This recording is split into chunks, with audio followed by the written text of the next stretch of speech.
What's going on, you guys? Welcome back to the Neighborhood Podcast. One of the hosts of the podcast. My name is Kyle Dabro. What's going on, everybody? Kevin Valentin here on the half of the podcast. Kyle, we're already done with week 4 after tonight. How you feeling? I'm feeling good, dude. It's kind of nice that we have these. I guess you could say like double showcase Monday Night Football games. Obviously, we got the worst game going on right now with the Titans going up against the Dolphins, but we got a pretty solid one upcoming with the Lions and the Seahawks. Obviously, when you guys see this or hear this, those games will have already gone final, but we'll be recording while those games are going on. So we may provide some updates throughout the episode as we go along. If like a team scores or if one of the games they end, we'll provide those updates as we go along. But Kev, looking back at this past weekend, we got a lot to cover, especially within the NBA and not the NBA, excuse me, the NFL. Um, I will mention that there was that one NBA story last week with Derrick Rose retiring after his True. 16-year career, and we'll also mention some NBA at the end of the episode as well. But this is mostly going to be focused on just the NFL specifically. Week 4, like we said, is coming to a close with these Monday night games going on. But we'll go back to this past Sunday where we saw plenty of action across the league. We'll start with the Washington Commanders just absolutely destroying the Arizona Cardinals. The Commanders, led by Jayden Daniels, has been nothing short of phenomenal at this point. They currently lead the NFC East. I think they're currently 3-1. Outside of the Mm-hmm. one loss that they had to the Bucks week 1, they've been phenomenal ever since. And we'll talk about their win over Arizona and the development of Jayden Daniels at this point. Rookie quarterback, was the number 2 pick in this year's draft, and he has been nothing short of phenomenal, like I mentioned. After that, we're going to kick it over to the Eagles and Bucks game. This was a one-sided affair as well, with the Tampa Bay Buccaneers beating down the Philadelphia Eagles at home. I think it was 33-16. Kev, you were actually Yes, at that sir. game, so I I mean, was. you could probably go into depth about that a little bit later. But that was a one-sided affair, like I mentioned. We'll talk about the Bucks kind of getting back into form after a really bad loss to the Broncos the week before on their home field, but they come back strong in week 4. And we'll also talk about the Eagles' struggles at this point. They're currently sitting at a 2-2 record. It's been an up and down year, to say the least. And there may be some tension brewing between Jalen Hurts and Nick Sirianni. Things like this have been developing since last year, and it looks like those same issues from last year are reoccurring. So Kev will probably go more into depth about that. After that, we'll talk about the Chiefs and Chargers game. The Chiefs won this game going on the road. It was a relatively low scoring game by the score of 17-10. The biggest story from this game is Rashee Rice is feared to be out for the rest of the regular season and potentially the playoffs with a torn ACL after taking friendly fire from Patrick Mahomes after he got picked off on the return. So Rashee Rice is going to be out pretty much, we think, for the rest of the year, or at least indefinitely. And we'll talk about how that impacts their Super Bowl aspirations and potentially trying to get a three-peat. After that, we'll kick it to the AFC South. We'll talk about the Houston Texans getting a very close win at home against the Jacksonville Jaguars.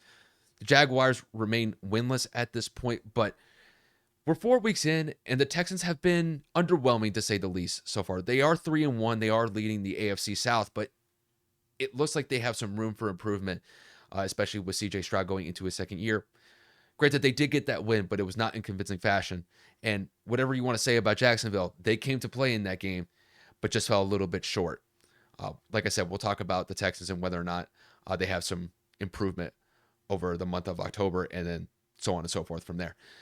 After that, we'll wrap up the NFL portion with winners and losers of the NFL from the month of September. So Kevin and I will pick one winner and one loser, and we'll just kind of give like a brief description about why we think that team deserves to be in that winner category and in the loser category as well. So we'll wrap up the NFL portion of the episode with that, and then we'll wrap up the episode with a mention of Mutombo and Pete Rose passing. It's very rare that we have really 2 icons, or at least significant individuals from individual sports, die on the same day.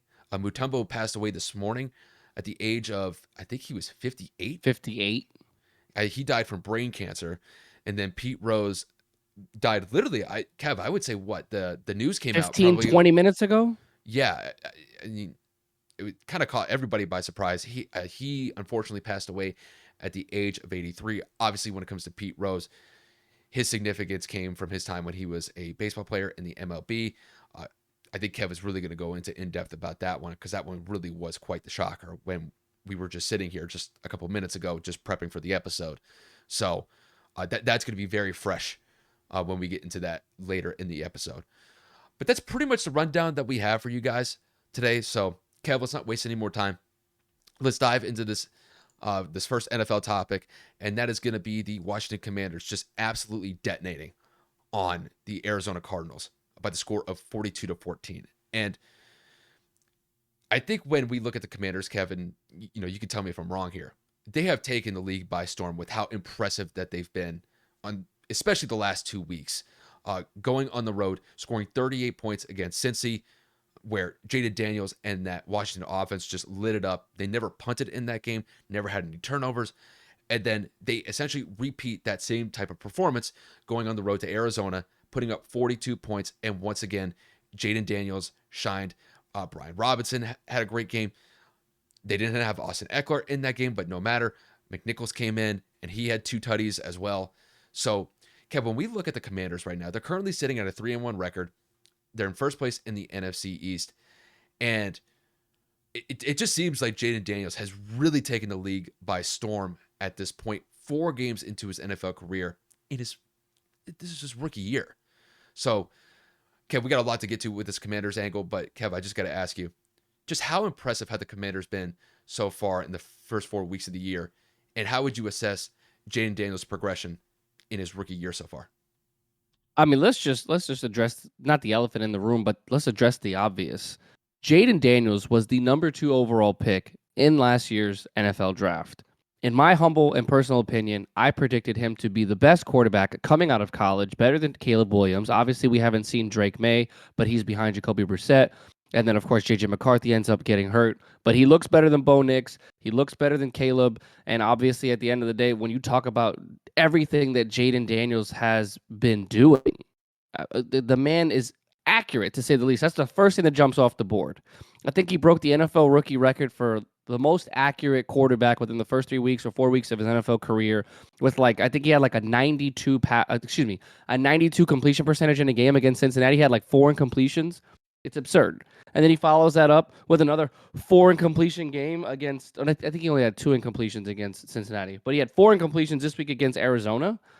I don't know what these balloons are, but it's That's funny. it's not my birthday, but hey, here we are. Thanks.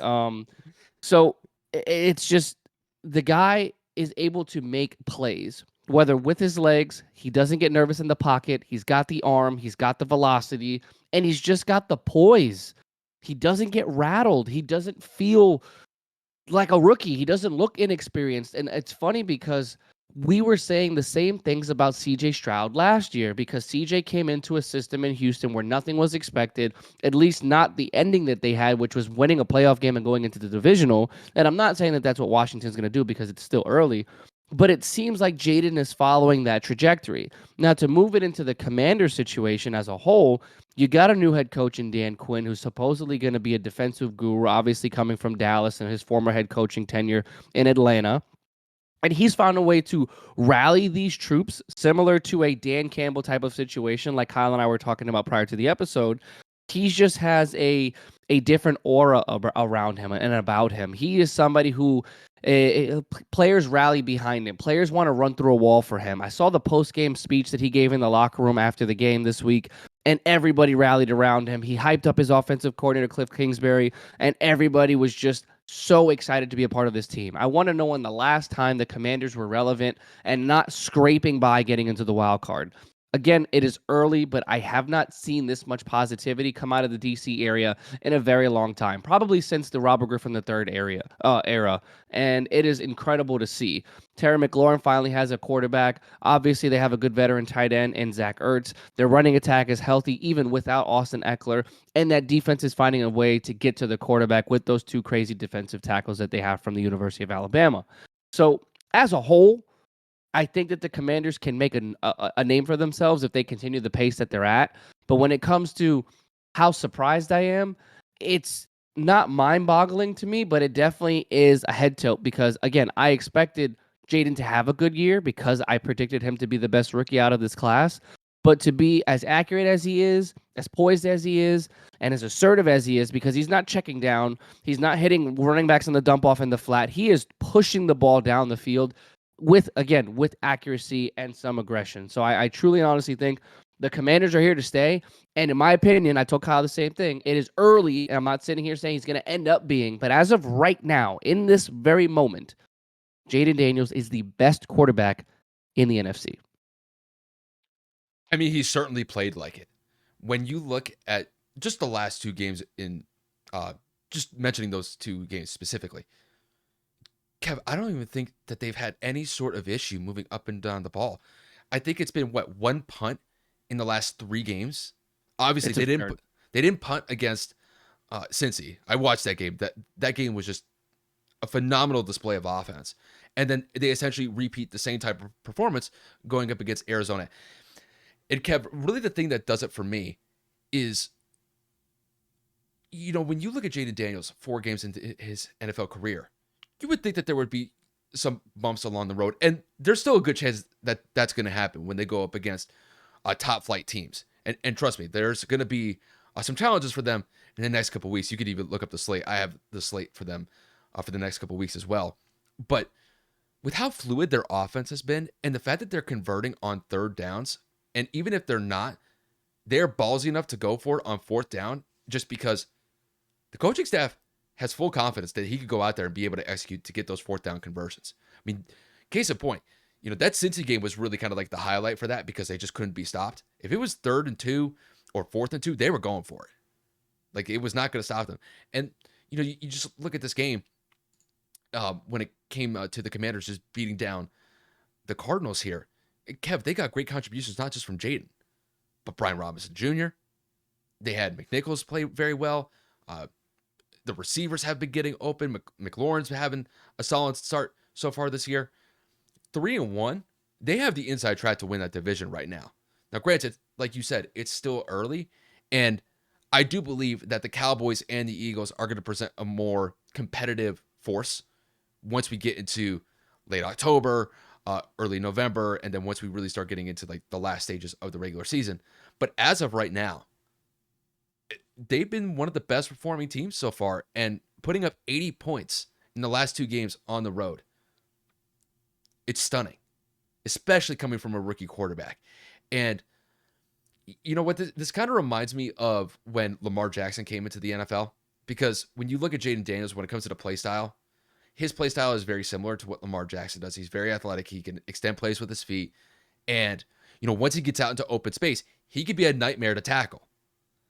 And the same could be said about Lamar Jackson. We just saw Lamar Jackson basically just beat up the Bills defense all night. It was him and Who did Derrick Henry. I mean, it was a 1-2 punch. I mean, they could not be stopped whatsoever. But just looking at the Commanders right now, they have a great team so far. They've had a great start. And then looking at the next couple games on their slate here, they have a very winnable game against the Browns at home. I think they're going to kick the shit out of the Browns at home because the Browns have been Look they've just been bad. I mean, they lost to the Raiders this past weekend when they had a chance to win that game. They got a tough game against the Ravens. That's going to be a fun one. They don't have to travel that far. That's an away game in Baltimore, but that's going to be a fun one. But then after that, they have the Panthers, the Bears, and the Giants. 3 winnable games after that Ravens game. There's a very real chance that they could be, 6-2 by the time that we get into November? Which would be absurd because I know for a fact that the league, I didn't see the this coming. world predicted them to be at the bottom of the barrel right next to the Giants. Mm-hmm. And the funny thing is,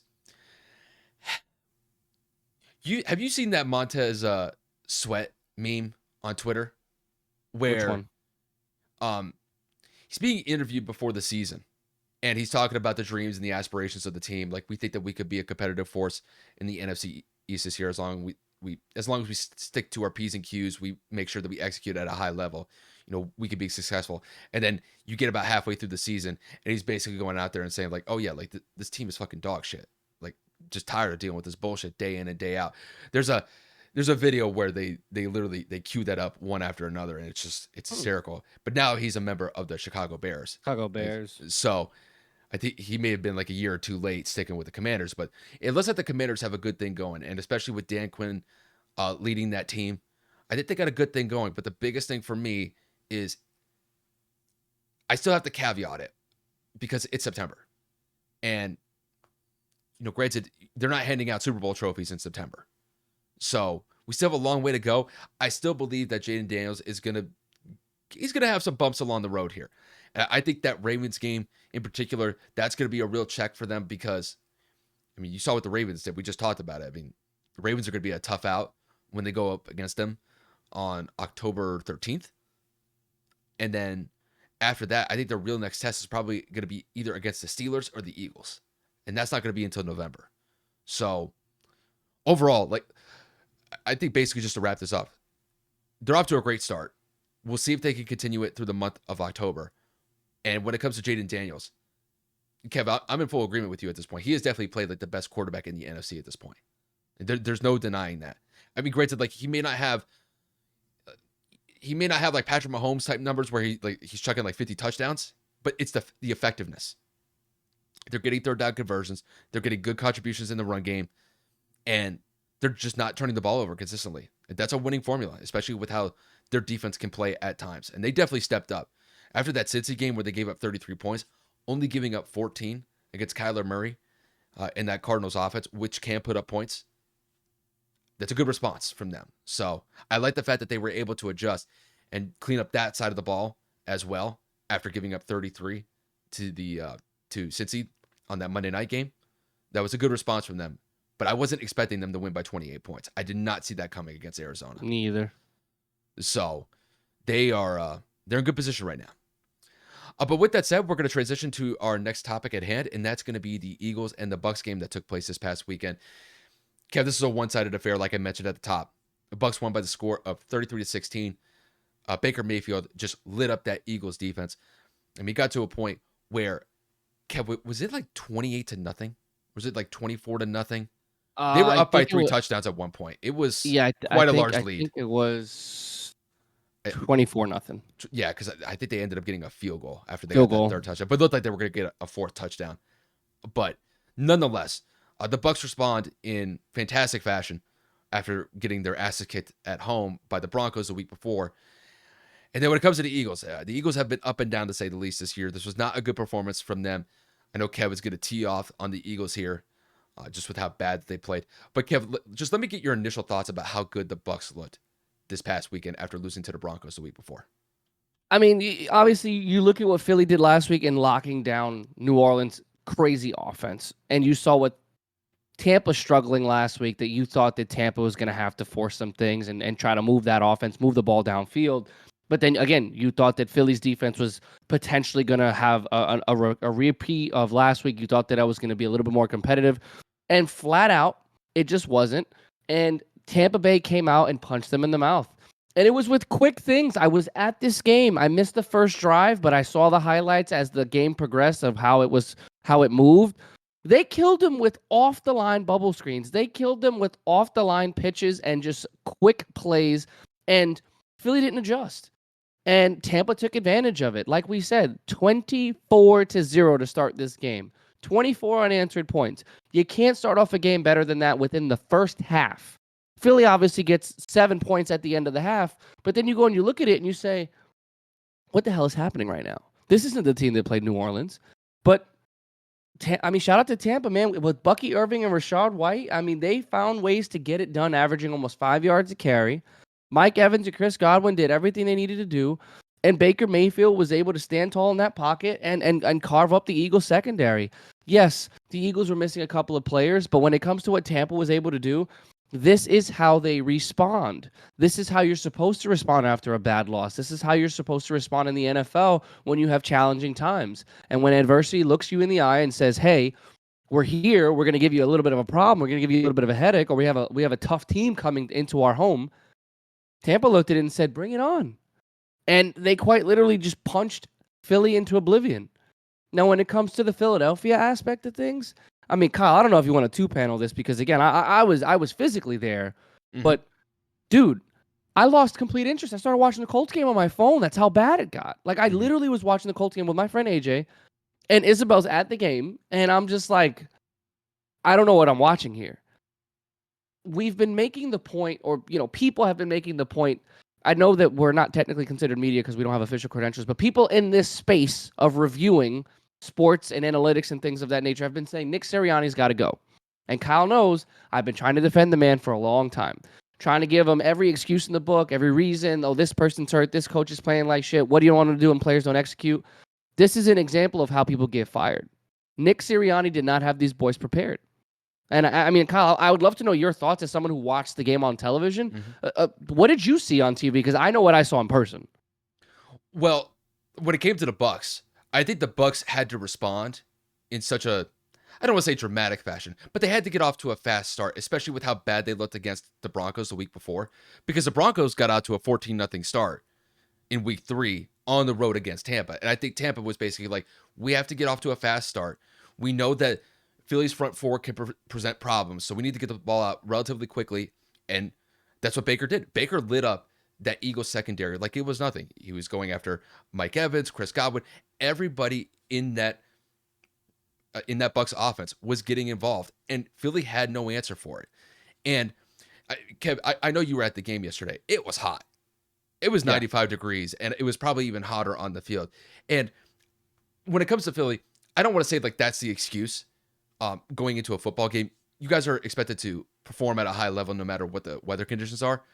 But you could tell like these guys were getting gassed out probably a little bit more quickly than usual with how hot it was. Even the Bucks were having issues with the heat, especially when we got to the later stages of the game. But Kevin, the best thing that I could tell you when it came to the Eagles is they got punched in the mouth, and when it was their time to respond to be able to put points on the board, they couldn't do it until essentially really the end of the first half. Now they were able to get some momentum going into the second half. That big Saquon run at the beginning of the third quarter, that really kind of kickstarted them in that third quarter. But to me, once the momentum switched in favor of Tampa again, it was about that. It was about Jaylen getting stripped because they were in field goal range at that point. It looked like they were going to at least get a field goal out of that drive, if not a touchdown, because they were moving the ball up and down the field early in that second half. But once that strip sack happened, I think it took all the wind out of the sails for the Eagles' comeback. And then, to be fair, the Bucks still went out there and performed at a high level. They weren't as effective in the second half compared to the first half, but they got off to a fast start. The Eagles dug themselves in a hole that they couldn't get themselves out of, and the Bucks rose to the occasion. But when it comes to the Eagles, it has gotten to the point where this is an issue because a lot of these offensive issues, they've been lingering since last year. And I don't know if this is a coaching issue or if it's a player thing primarily. I think it's just a group failure across the board because these guys don't have to go out and play, but the coaches have to prep those guys and make sure that they're put in a position to win week in and week out. And I think it's really just a group failure across the board, and it's leading to a domino effect where you're seeing these results pop back and forth where one week the Eagles will look good against the Saints where they only give up 12 points and they go on the road and win that game, and then they get annihilated by the Bucks on the road the week after. I do think that things will improve once they get Devontae Smith back into the lineup. The same goes with AJ Brown. I think you're definitely going to see that offense start to click again because Jaylen will have his targets to be able to throw to again. And Saquon's been good so far.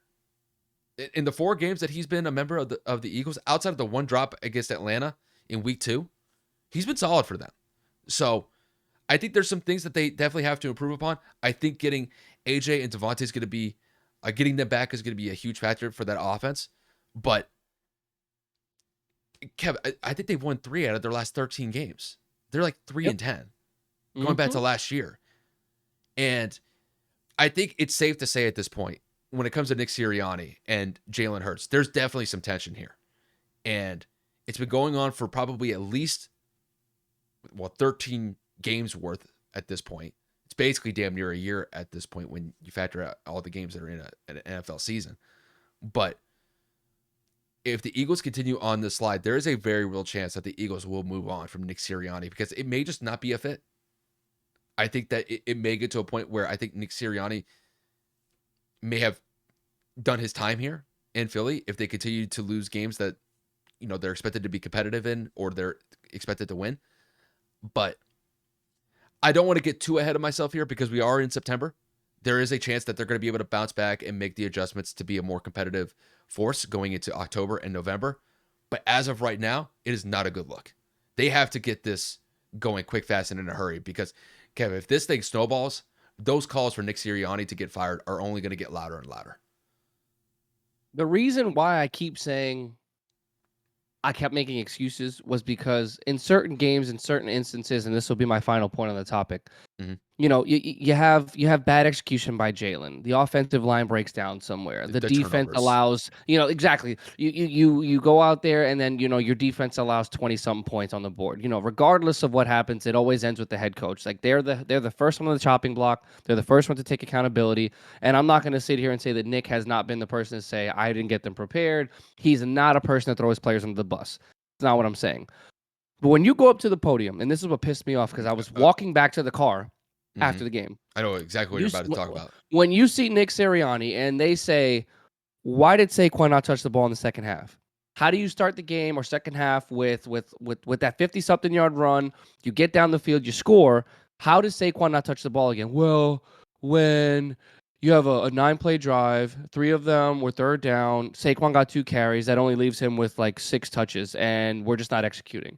What the fuck does that mean? That's when you look at a coach and you say, you are not here right now. Like, you are not serious. You're not prepared. You're not focused. Something ain't clicking in here. Ever since the Super Bowl appearance, which was an incredible season for the Philadelphia Eagles, they have been a laughing stock, at least on the back half of last season. So I'll say, like I said, in the last 13 or so games since this slide has started, Nick Sirianni has been completely unreliable. You've gone through a multitude of different coaches on your staff. You've lost the responsibility to hire on the staff because your GM, Howie Roseman, went out and picked the coordinators for you.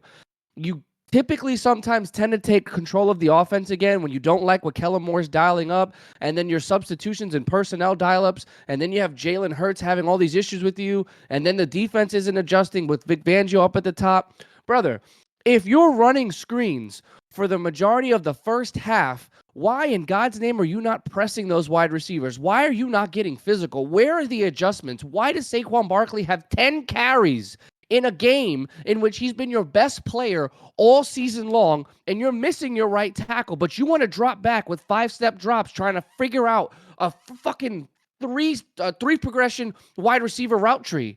You don't have time for that. You need to make it simple. You have Jalen Hurts running for his life with 6 sacks and 2 turnovers in this game, and then your defense doesn't find ways to get to the quarterback. That's head coaching. That is lack of preparation. And your comments in the post game pissed me off, as well as the city of Philadelphia, because I know plenty of people right now that want your head on a spike. But you're going to come up in here and say, oh, well, and smug about it too. The face that you made afterwards, well, that left him with 3 touches and we just didn't execute. That's not even math. When people made fun of Nick Sirianni in his opening press conference as head coach, and he made that flower bud reference of we're just seeds right now. We haven't blossomed yet. And I defended him, and I said, you know what? He's a rookie head coach. He'll figure it out. Now you're on the opposite side of the spectrum because now you're 3-4 years into this shit. You are just regressing in a way that should not happen. Nick Sirianni will get run out of Philadelphia before this season is over. Mark my words, because the way that he's acting and the way that they're performing, it's not going to mix, and I can guarantee you this owner and this GM will not tolerate another failure of a season. You just paid Jalen Hurts $50+ million a season. A.J. Brown got an extension. Cam Jurgen got an extension. You signed Saquon Barkley to that extension, and then you gave Slay an extension a year or 2 ago. You don't have room for error right now. And the NFC East outside of Washington is weak. These are the years you're supposed to take advantage. These are the times when you're supposed to go out there and dominate teams like this. And you made no adjustments. Nick Sirianni is arguably one of the worst coaches in the NFL, and unfortunately, I've been trying to ignore it, but he has been for the betterment of the last year. Yeah, when it comes to the game plan, I think once they got down 14-0, I think that they were just in a situation where it's like, okay, we're going to try to pass our way out of it. And here's my thing, especially when you're on the road. if the opposing team who is home scores first, my mindset is, all right, we need to slow the pace of the game down. We need to take the crowd out of it, because once the crowd gets into it, especially when the home team's up, we need to take the wind out of not only the other team's sails, but really the crowd, because the crowd can really rile up not only the environment, but the home team as well. And it And was I loud. and the thing is for me, that's when you really rely on Saquon. You rely on your offensive line to open up some gaps and see if he can exploit them. Now, we didn't see that until the third quarter. At that point, it was too late, because they were down basically like 24-7. Mm-hmm. So they were already down 3 possessions. At that point, the game is so well out of hand. Now you're in a situation where the defense knows that you're going to be passing more times than not, because that's what you're left with. The adjustment should have came right at the beginning of the first quarter, where let's try to open up some run lanes for Saquon. Let's try to do like some short intermediate passes. Let's see if we can hit on those and slow the pace of the game down, so at least we could stunt the momentum that Tampa got early on in the game. But they weren't able to do that. They weren't able to get those third down conversions. And credit to Tampa, dude. Tampa marched up and down the field. Absolutely. The first All the three credit in drives, the world. first 3 drives, they all resulted in touchdowns. You got to respect that. And listen, your defense has to step up. If you give up a touchdown, okay, fine. You're on the road. It happens. But then you give up a second and then a third touchdown consecutively. That's a recipe for disaster. And to be fair, their offense did respond, but it responded too late. And really, that strip sack is, I think, what ended it for Philly at that point. I think Tampa just finally got in their head at that point. It's like, you know what? It's just not our day. Tampa's got it. And, we'll look forward going into week 6, because they have a bye week this week. They have an early bye week, right? They need it. And A.J. Brown hopefully will be coming back. They're saying that Devonta Smith will come back. And then, of course, Lane Johnson as well, both of them having concussions. So they should be fully reloaded come week 6. But again, if they don't have a drastic look in the mirror, wake up kind of situation, like a humbling epiphany, the Philadelphia Eagles are in for a very, very long and disappointing season as long as he's at the helm. And I'll tell you this, though. But when it comes to, having an early bye, granted, I'm with you 100%. They need this bye week, because I think everybody needs to kind of get away from each other, especially with how bad they looked against Tampa this past weekend. But then, Kev, they got to play, 12 weeks in a row? 3 months? And if it's like anything like this against Tampa consistently, guys are going to just check out, dude. I could already see it happening. Mm-hmm. Especially Jaylen. I think Jaylen was telling some things with how he was behaving at that press conference. At the podium. Game. Yeah, when they were like, how are you and Nick going to respond tension. as leaders? There's legit tension. There. And granted, I don't know really who's at fault. I'm not going to blame anybody specifically here. I'm not going to put put somebody out in front, like they're going to take all the blame. Because to me, it's a group failure across the board. But I just think that Nick is not putting these guys in the position to win. I think it's preparation. I'm with you 100%. I think it's a prep issue. It's either that or it's like a micromanaging issue. It's something to where it's not clicking as easily as it was in 2022, and for whatever reason, whether that was the changing of the OC and DC, whether that was you not taking accountability for your staff, preparing your teammates or your players, losing leaders, like losing players that are captains. If this was a situation like Dallas, where Jerry Jones is so overly involved to where he is making every single decision, every single play, where he's to the point where he's almost damn near down on the field, he might as well have a headset. I would get it from a GM standpoint or from a front office standpoint where someone's breathing down your neck. Howie doesn't say nothing. Howie just goes out there and makes moves in the offseason, dude. I don't hear from him outside of that. The reason why they went and hired your OC and DC was because the two that you called up after you lost your other two to head coaching candidates in Gannon and obviously Steichen and Indy, they were terrible hires. Brian Johnson and Matt Patricia was your defensive assistant coach, and dude, I don't even know what the hell they were doing last season. So for you to lose privileges and then all of the rumors with Jaylen having a problem, it was a terrible formula for something that was looming in the future. And when I looked at the schedule with my girl's dad, we were going over like win, loss, win, loss. We thought it was at minimum a 12-win team. The roster was intact. They made additions to the defense. You specifically which, by said the way, that. I remember. White hasn't touched the field. Mm-hmm. Does somebody want to tell me what in God's name? Oh, you know what? I'm not gonna get myself right. I'm not an Eagles fan. It's situations Dude, of pop off. Come on. mismanagement that Pop off. Pop off. why do you sign somebody for $8 million, a former All Pro, multiple time Pro Bowler, Super Bowl Super Bowl champion, champion. one of the most deadly middle linebackers in football? He's getting DMPs, healthy scratches. Do you want to know what that is? Because I actually saw an interview when he came back from his injury. I think week 1 he was actually hurt with a hamstring injury, if I remember correctly, and I could be wrong, but nevertheless, I remember an interview at some point super early on to where they said, "Is there any reason why you're not suiting up, or like you and Nick are potentially having issues?" And he says, "You gotta ask the head coach." Somebody else asked him a question about it. He goes, "I don't know. I don't make decisions here. I'm just here." But in the offseason, you said the reason I came to Philadelphia was because of Howie Roseman and the winning culture of Philadelphia. You started every preseason game. You were the leading linebacker on the depth chart to go into week 1. You haven't played a single snap. Now, I'm not saying that Nakobe Dean hasn't played well. I'm not saying that Bond has not played well. But you go and you sign someone like that, he's going to play. If he played like shit the first 3 weeks and he got benched quick, if he got a quick yoke, I'd get it. You got to win in this league. And you have a very small window because this is only 17, 18 weeks, not including the playoffs. He hasn't touched the field, and he's getting healthy scratches. Mm-hmm. So again, another situation where it is a coaching decision to where mistakes are being made before the games even begin.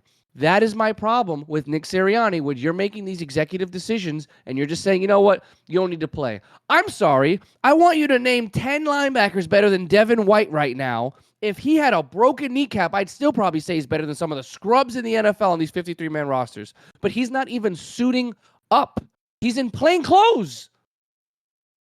That is coaching, preparation, decisions, and fucking and roster decisions, like roster. Fuck, what's the word I'm thinking about? What, roster construction? There you go. That's the one. I couldn't think. I knew it had something to do with that. But yeah, I'm frustrated. I'm not even an Eagles fan. It's for the sake of his response yesterday. I was literally walking back to the car, and I was like, what does that even mean? Like, I didn't understand it. I didn't get it. I didn't want to get it. I was just like, this is your excuse? I'd rather you say, I don't know, I'm an asshole, than say what you said.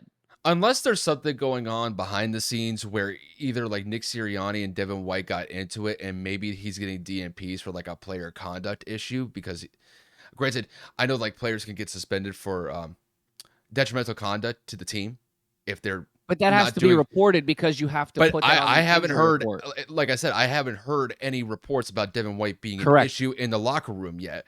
And like you said, you bring him onto the team where, Kev, he was one of the best, not just like a good linebacker in Tampa, he was one of the best performing linebackers throughout the entire NFL in his tenure with Tampa Bay Buccaneers. A Super Bowl champion, might I add.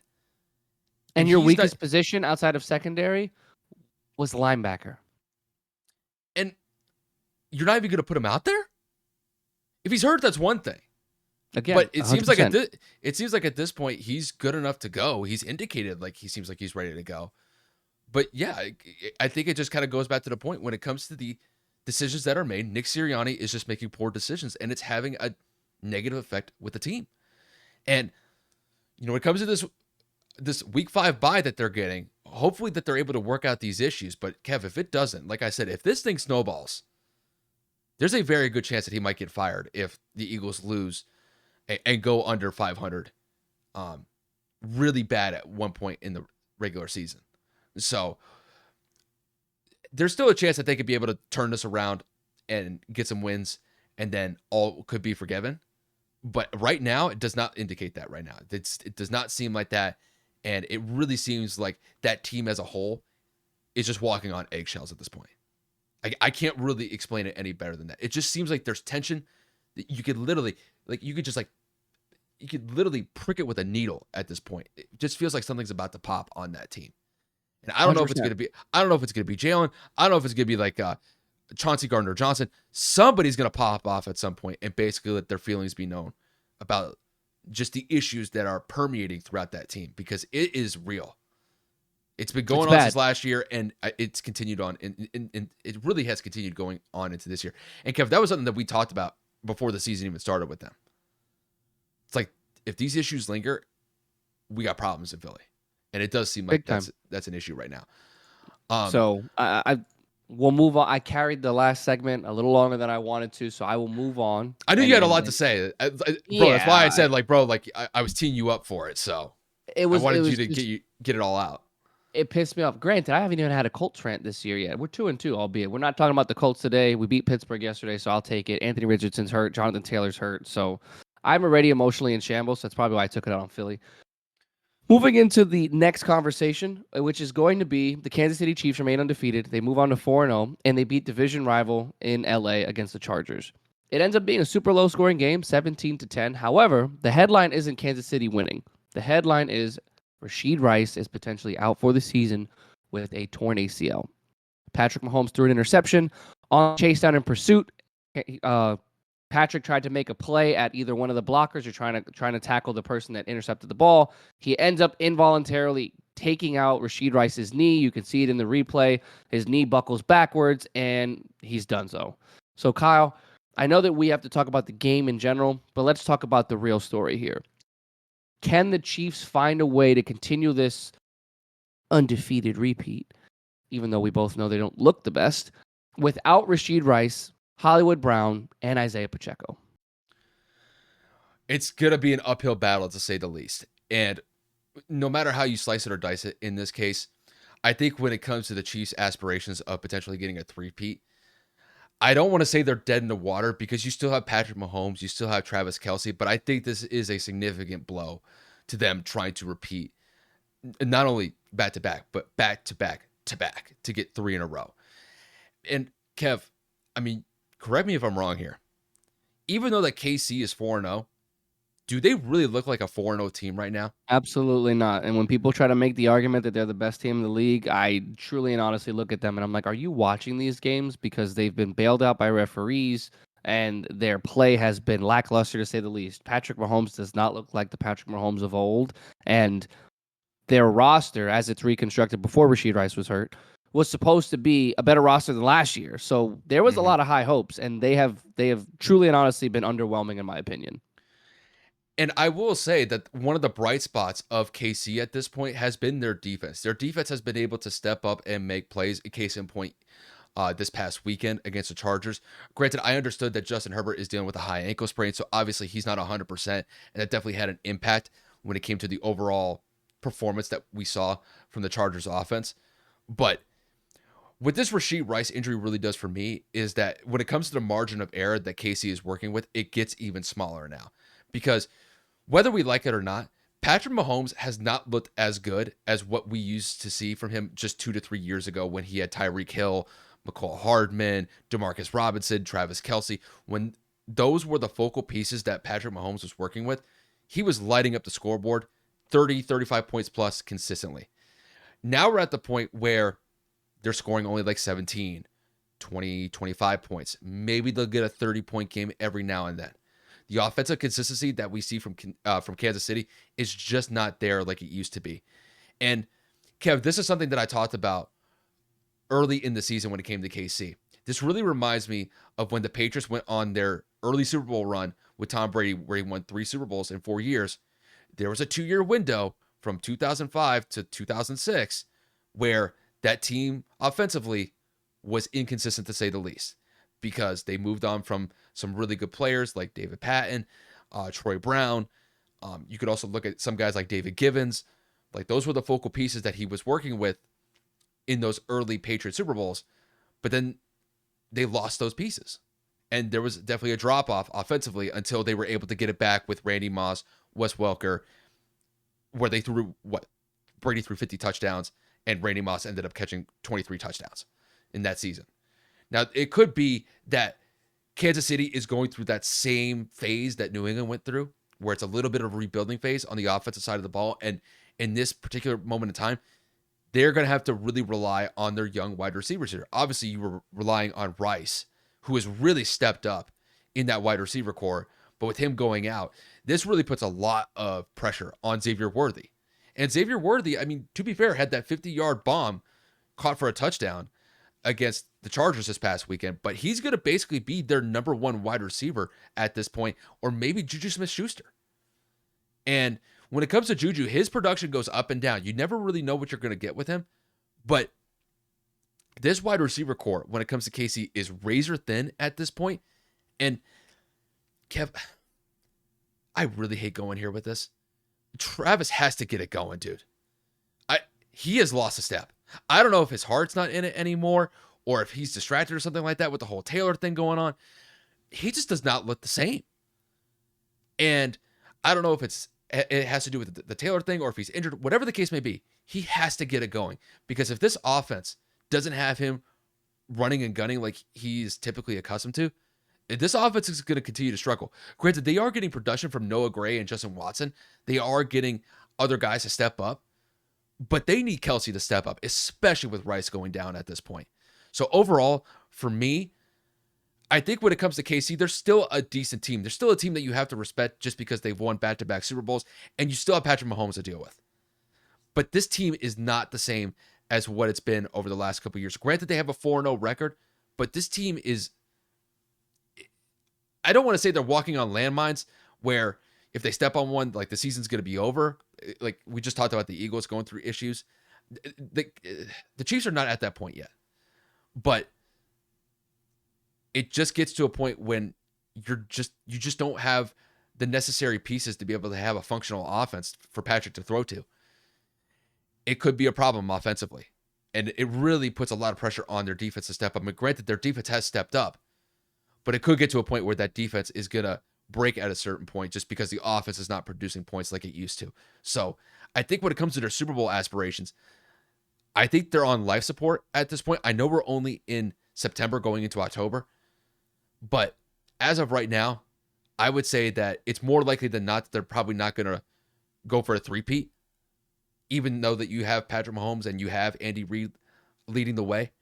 I just think it gets to a point where there's too many obstacles out in front of you, and it's not in the cards for you, especially with Pacheco going down. I mean, they had to bring Kareem Hunt off the street to be able to have a functional running back core at this point. So, like I said at the top, they got an uphill battle, and these next couple weeks, it's going to tell a lot about KC, because you don't have Pacheco coming back until probably November, and Rashee Rice is out for the rest of the year. They got a tough road ahead of them, even though that they're at 4-0. There's a very real chance that they could slip because of just losing valuable pieces on the offense. It's just that simple.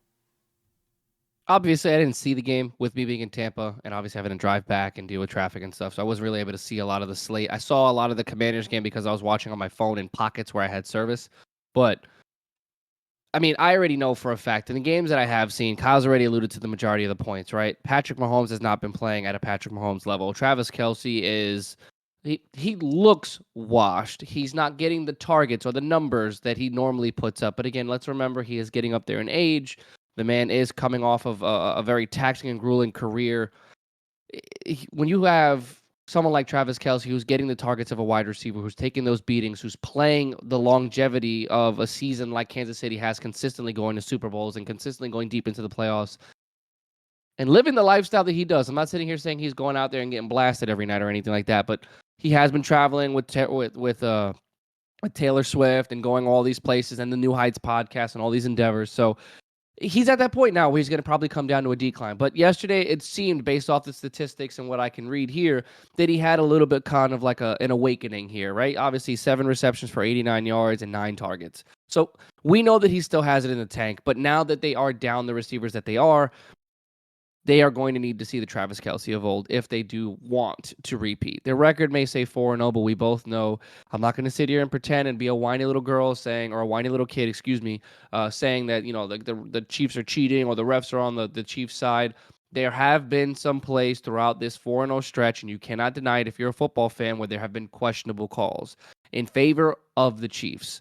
Obviously, the Cincinnati pass interference call that didn't look like pass interference, in my opinion, they get called for that. And then you go to the following week against Atlanta. In Atlanta, Kyle Pitts definitely looks like he was blocked or obviously held or unable to go for the football in a way that he should have been because there was contact prior to the ball getting there in the end zone. And then obviously you have the Chiefs kind of getting away with, I think there was one where they threw a flag very, very, very, very late in a drive, very late after the play was completed, to where the play call didn't really make much sense. I think they called holding or something, or defensive, when there wasn't contact. Again, I didn't see the game. I'm going off of videos that I saw and tweets and things like that. So the reason that the Chiefs are undefeated is not because of the referees. I'm merely making a point to say they have had some favorable calls on their end. Now, when it comes to execution, you have the best quarterback in the NFL. You have the best player in the league. You have the 3-time Super Bowl champion. You have one of the greatest coaches of all time in Andy Reid. They need to find a way to right this ship, because as the season goes on, the schedule will get harder. And of course, as the playoffs go on, the temperature changes. It is going to become more taxing and more grueling.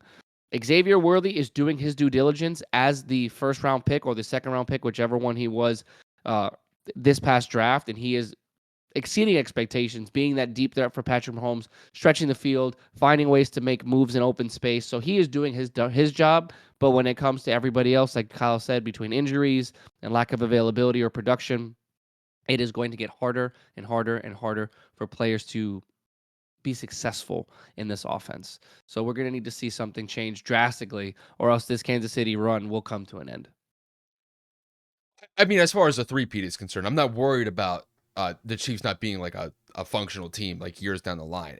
I think it's just at this point that, Casey is going to go through some changes over the next couple of years. I think, like you said, they need Travis Kelce to be able to step up, and he definitely had a better game than what he's had the first 3 games this past weekend compared to the 3 other games that they've had. But it's going to get to a point where they're going to have to move on from Travis Kelce, and they're going to have to be able to find functional players to be able to fill that void. And granted, they get decent production from guys like Noah Gray, Justin Watson. We'll see what happens with Xavier Worthy, because now he's going to be really thrusted into that number 1 spot in that wide receiver core. Mm-hmm. But he's only a rookie, so he's going to have to get a ramp up quick, fast, and in a hurry here, because they're going to expect some big things from here just because of that injury to Rashee Rice. But no, like I'm still of the mindset that Casey's going to be a team that's going to be competitive. I think it just comes down to whether or not that they can compete for another Super Bowl and actually win one. I think Right. this injury definitely definitely dampens those chances, but it's still KC, dude. I still can't count them out. You got Patrick Mahomes back there. Anything is possible. It's very similar to what I used to deal with as a Patriot fan. We had Tom Brady. Whether you like it or not, when he was on the field, you always had a chance. It's Absolutely. the same with Pat. It's the same with Pat. And I will say, when it comes to Andy Reid, they're going to have to rely on Andy to really be on his P's and Scheme Q's when it something comes up. to, because as far as, putting the guys in the right position, making sure that the personnel groupings are proper, the game plan is going to be, like I said, the margin of error with KC is getting thinner and thinner just because of the lack of receivers that they had. And it's kind of crazy to say that we're mentioning that they really don't have a lot of options to work with here. Just 3-4 years ago, Kev, I mean, they had a treasure trove of options to be able to throw to, not just in the wide receiver core, but at the backfield as well. So it's crazy that really, like, when it comes to the injuries, like, it's literally turned Casey upside down to a certain extent when it comes to their roster. But they're still sitting at 4-0. Despite all those things that we just said, Somehow. they're still winning. And I give a lot of credit to their defense. Their defense, they're stepping up. And they're making plays that need to be made, whether it's getting turnovers, getting the opposing offense off the field on 3rd down. They're just making enough plays to be able to win. And at the end of the day, no matter how you look at it, as long as they're winning, they're going to go with that. But I think it's going to get to a point where they're going to face some real challenges from other teams in the AFC or throughout the NFL. And I think there's going to be a wake up. I don't want to say I'm going to take that back. They're not going to get a wake up call. I think they're going to get a reality check one of these weeks, where I think the glaring weaknesses of just the lack of talent is going to be exposed. And I think it's going to get to a point where their defense is going to have too much pressure on their back. And I think their defense is going to bend and then finally break in one of these games. But despite all that, still 4-0. Still 4-0. And I mean, looking at their slate, They got the Saints next week. They got the 49ers, the Raiders, and the Bucks. So, they have some tough games ahead. They have some winnable games, but I'll say the next three, what, 3 out of 4, like the 3 out of the 4 next games that they have on the slate here, dude, these are going to be tough games. They can still win these games. But I think, really the only lock that I see with them is probably the Raiders. And that's at the end of October. So we'll kind of see how it plays out. But I think they have an uphill battle for It'll be competitive getting for that sure. 3P for sure. But with that said, we're going to transition to the AFC South. We're going to talk about the Houston Texans and the Jacksonville Jaguars. Kev, send this one my way because this was one of the games that I was really paying attention to on Sunday. Yeah, of course. So when it comes to the Houston Texans, obviously they are leading the AFC South at a record of 3-1. They go up against the winless Jaguars at 0-3, and now obviously with the end result being now 0-4. This game did not appear to be as clear-cut and concise as some would say. For the majority of this game, I believe Jacksonville had the lead. And then, of course, Houston ends up taking over late to come out on top 24-20. But obviously, again, with me at the game, I wasn't able to watch this. I was kind of just keeping track with the scoreboard. So, Kyle, with you watching this game, you seeing how C.J. Stroud performed, how do you think the Houston Texans have looked so far this season? Kev, I'm going to be honest with you. I think that they've been underwhelming. And when it comes to the Texans, granted, they are sitting at a 3-1 record, which is pretty solid. The only game that they got smoked in was against the Vikings, and the Vikings might be the best team in the NFL at this point. So we'll leave that game to the side. But even in their wins, Kev, they have looked relatively shaky. And the one thing that I cannot ignore when it comes to the Houston Texans is the amount of penalties that they have game in and game out. And you look at this Jacksonville game, it was another game where they had over double-digit penalties. The holding calls, the offside penalties, the pass interference penalties, they are just racking up game after game after game, and these issues need to be corrected. Now, granted, we are in September, so if you're going to make mistakes, you might as well make them now, make the adjustments so that when you get into October and November, you have those issues cleaned up, and then you go on a run where you could pull off 3, 4, 5 wins in a row, and you're not shooting yourself in the foot with all these penalties and these mistakes that are coming game in and game out. When it comes to Houston's offense, like they have the potential to put up 30, 35 points with the receivers and the personnel that they have. I mean, Nico Collins has been absolutely killing it as far as his production is concerned in Houston so far. He's definitely CJ's number one target. And you look at that Jacksonville game, he had a fantastic game. Stephon Diggs in his first year so far, he's been functional. He's going out there. He's producing at a high clip. Granted, not as much as Nico Collins, but he's giving Houston what they need as that number 2 receiver behind Nico Collins, just because Nico has been far and away their number 1 option. And understand that they didn't have Joe Mixon in against the Jaguars, so he's still nursing an injury, so he'll be back sooner rather than later. I think getting him back into the lineup will help. But Kev, it is these penalties. These penalties have been absolutely killer. It's just the mental mistakes. They keep showing up time and time again. And this is one of those things where D'Amico Ryans is going to have to figure this out. Because this team, on paper, Kev, they could go to the Super Bowl. Like, I firmly believe that this team could go to the Super Bowl with the offense that they have. But if they're making these types of penalties time and time again, that could be one of those things that can derail a Super Bowl contending team. And despite all those penalties, they were still able to get this win. I'm not going to say in convincing fashion, because Jacksonville, despite the fact that Kev said that they're winless, they did not play like a winless team on Sunday. They came out there and were a competitive force against the Texans and really gave Houston all that they could deal with, because Houston didn't end up getting that game-winning touchdown until, 25 seconds, 30 seconds left in the fourth quarter.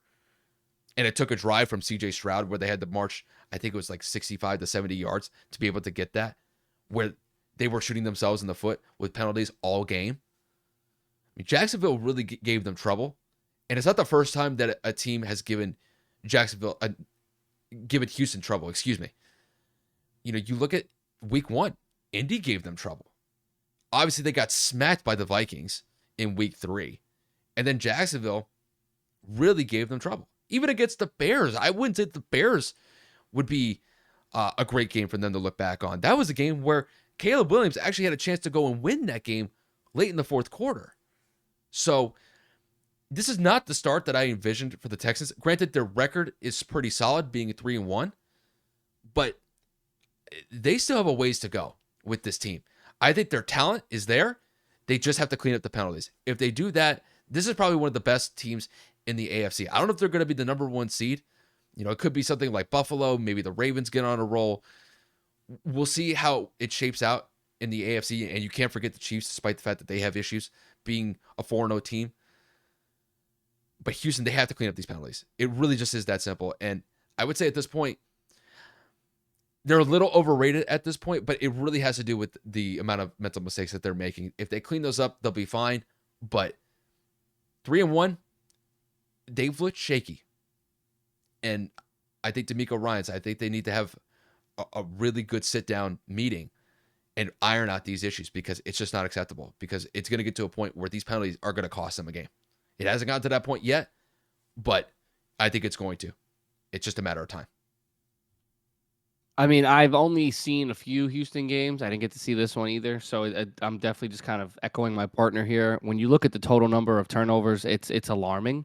I don't know if it's something that is expected when it comes to a team ran by D'Amico Ryans. I mean, we saw what happened last year. Like I said, leading up to this conversation, somebody like D'Amico Ryans, a team like this, overachieved last year. It was definitely given the aspirations and the hopes that they could even exceed last year's results and potentially maybe go to an AFC championship or even a Super Bowl, like Kyle said. And they have not been convincing, similar to an extent to the Kansas City Chiefs. They may be 3-1 via record, but they have not performed like a team that is 3-1. Obviously, the blowout against one of the best, if not the best teams in the NFL is understandable, but all of their games have been close, and it's not an ideal look. Trevor Lawrence has been struggling, and Trevor Lawrence looked halfway decent this game. They were not able to stop the run, letting them go for 6 yards a carry, almost 7. And then, of course, like Kyle said, the penalties. So moving forward, if Houston is going to be competitive, if CJ Stroud is to avoid that sophomore slump or that critique of him not being able to get them over the hump, it is something to monitor. But in a division like the AFC South, as a fan of someone, of an AFC South team, I'm not going to sit here and say that we're going to have some crazy resurgence and give them a run for their money. They are the leading favorites to win the division, so they will definitely make the playoffs. But sloppy play hurts you. Where sloppy play hurts you in the later halves of the season when you need to go for seeding. So it is going to be a make or break thing. But as Kyle has alluded to the majority of this episode, it is September. This is when you are allowed to make these mistakes. But September ends at midnight tonight.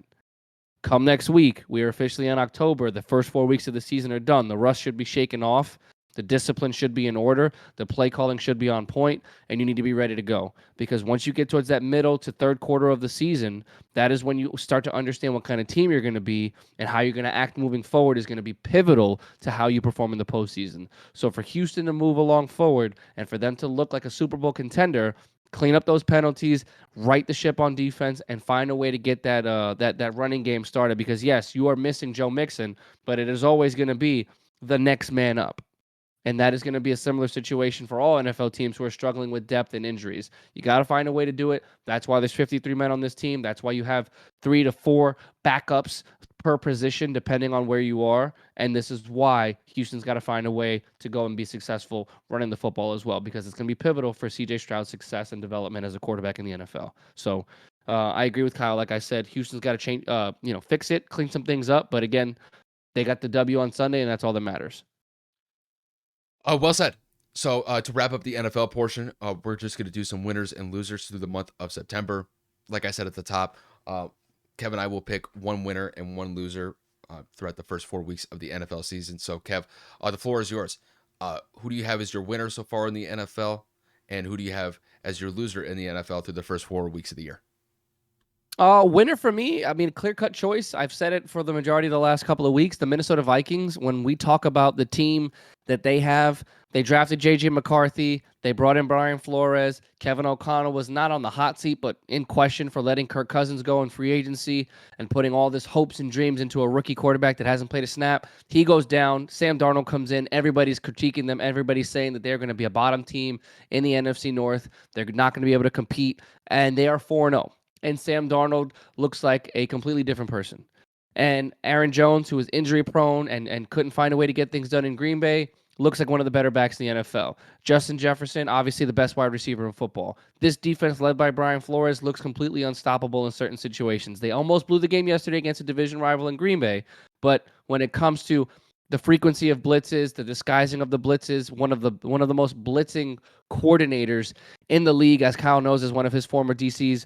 Brian Flores is no scrub, and he got these boys ready to go. So for a winner, definitely going to be Minnesota for me, and they are surprising the league, taking them by storm, and they are undefeated at 4-0.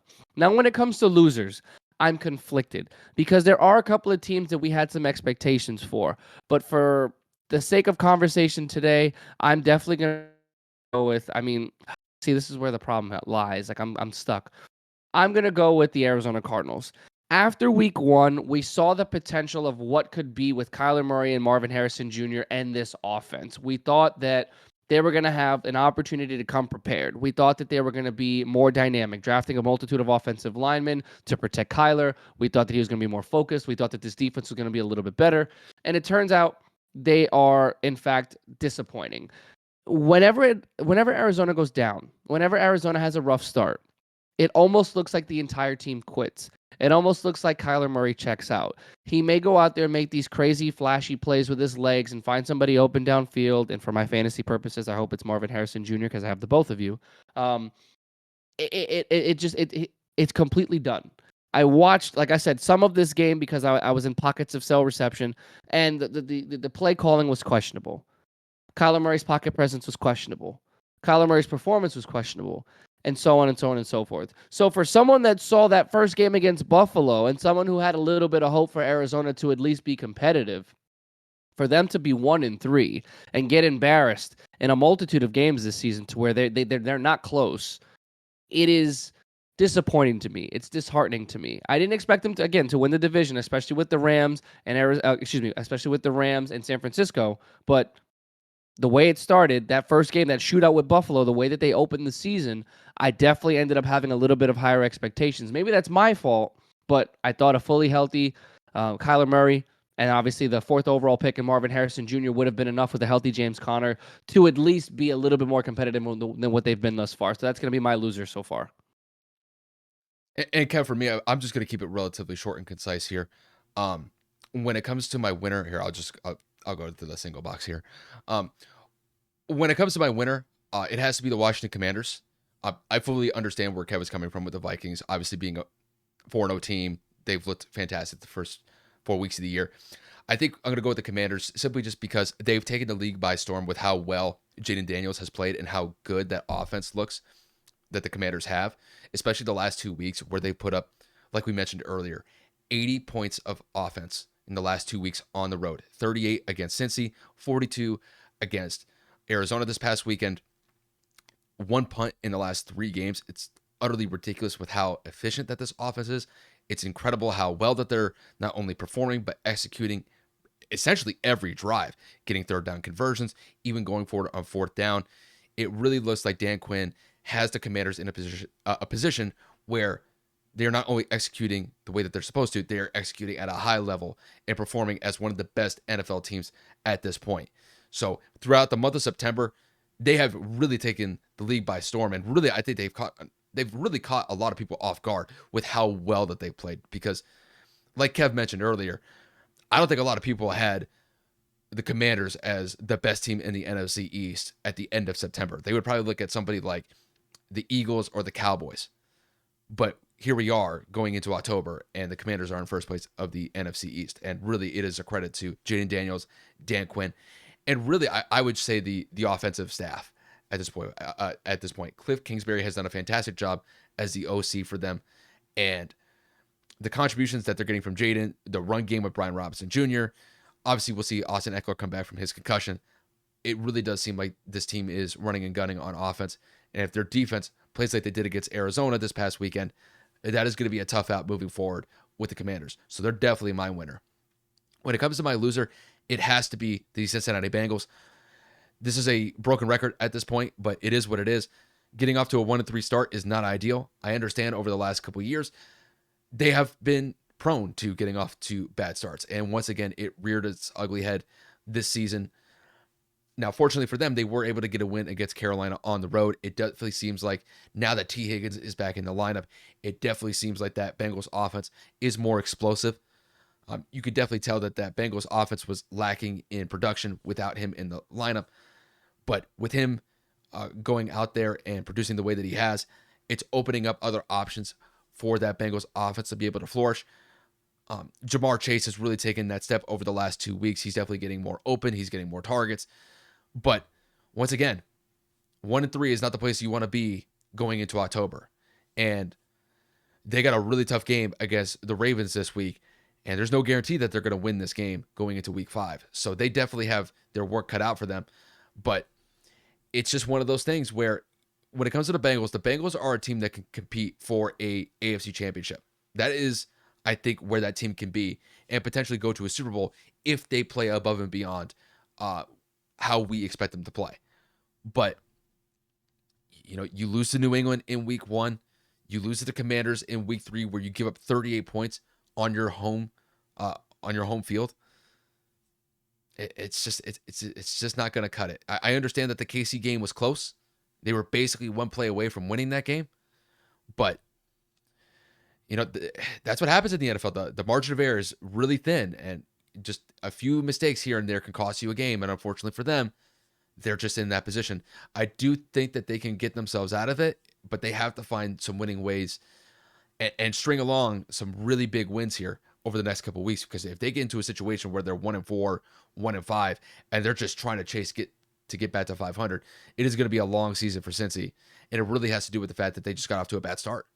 Unless they find themselves in a position where they can get into a rhythm and win 4, 5, 6 games in a row.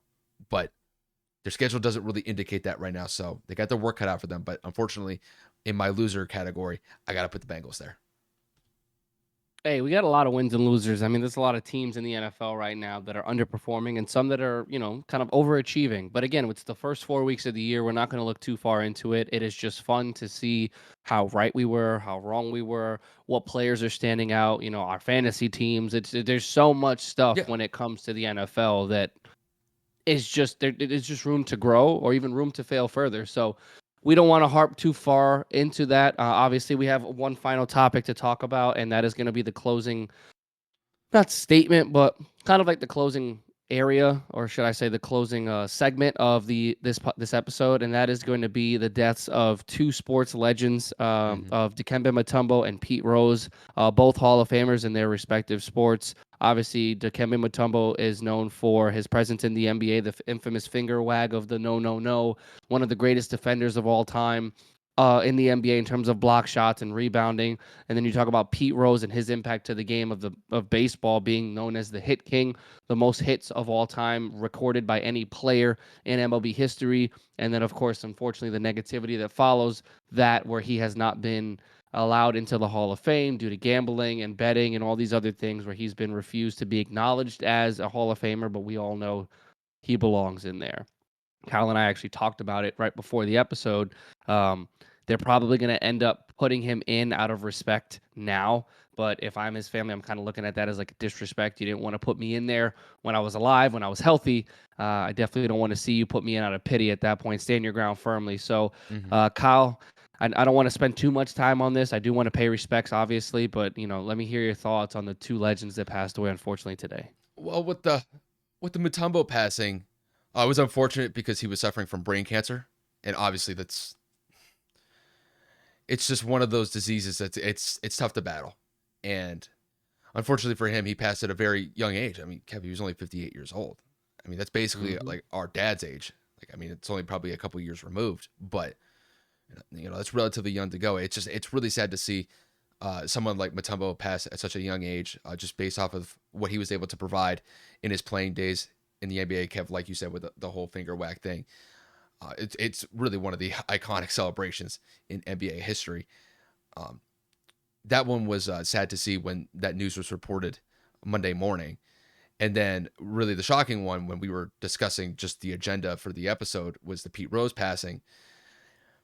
At 83 years old, I mean, granted, that's a well life lived. It's just, unfortunately for him, just a lot of the baggage that came along with it, with all of the betting accusations and the gambling issues that was the main reason why he was not allowed into the MLB Hall of Fame, even despite all the statistical records that he carried along in his playing days.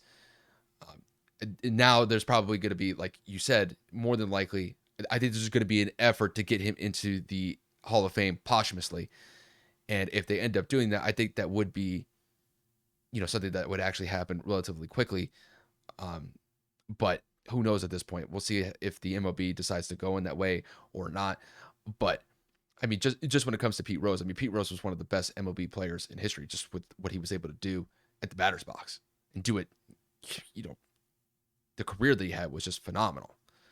And unfortunately for him, his career has just been mired in controversy because of the controversies like we just mentioned. So, it's very rare that we have to discuss two sports legends dying on the same day. Typically, when something like this happens, usually there's one, and we devote a specific amount of time to just that one individual player, coach, etc. But to have two on the same day, it's very rare. But really, legends in their own respect. Obviously, with Mutombo being in the NBA, Pete Rose being in the MLB, it's crazy how their passings, excuse me, happened on the same exact day, only separated by about 12 hours. Something like that, yeah. So, really, rest in peace to both of them, in Mutombo and in Pete Rose, and the memories that they brought to their respective sports. I mean, they will live on forever. It's crazy how they both passed on the same day. I've never seen anything like it. So It's a really, scary thought. rest in peace to both of them. 100%. It's a scary thought. I mean, obviously, as someone who's lost family members within a couple days, a couple weeks apart, it's traumatic. So, prayers out to their family, regards to their friends and family, and to all of those who were fans of each of them. Obviously, they're in a better place now. So, tribute to them, salute to them, prayers out to them. But that's going to wrap it up for us today, guys. We just kind of wanted to pay our respects towards the end of this episode. We know it was a little longer on some of the segments, but we definitely wanted to pay homage while we could. So, Mhm. Kyle, did you have anything to wrap it on up? No, I mean, outside of just the Monday night games, it looks like the Lions are on their way to win against the Seahawks. I don't know the status of the Dolphins Titans game. I know that's still probably going on, but 9-6 or 9-3, one of those. yeah, that But game reminds me. Titans are up. That game is ugly, dude. That's an ugly Nobody game. cares. Yeah. So at least the Lions and Seahawks one is a little bit more entertaining. So hopefully has like a decent finish towards the end of it. But it looks like Detroit is up and it looks like they have the advantage, Yep. going into I don't know if that game's in halftime yet. I think it's in the second quarter Not still. yet. So, but yeah, I will say Detroit has looked good so far from what I've seen. Mhm. But yeah, that But pretty much wraps up for me, Kev. So, Kev, you can close us on out from here, dude. The floor is yours. all right. Yes, sir. So, guys, appreciate the support on all platforms. We know we've been a little up and down with posting, but things have been a little chaotic and crazy. We had the hurricane a couple days ago, and then obviously Crazy a busy hurricane, dude. weekend. Crazy Yeah, hurricane. whatever. Obviously a little bit busier on my side, going to Tampa and Indy in the last couple of weekends, but we're back. We're locked in. So we will see you guys again next week, and obviously we'll be posting content throughout the week. So again, thank you guys, and we'll see you soon. Yep. Take it easy, you guys.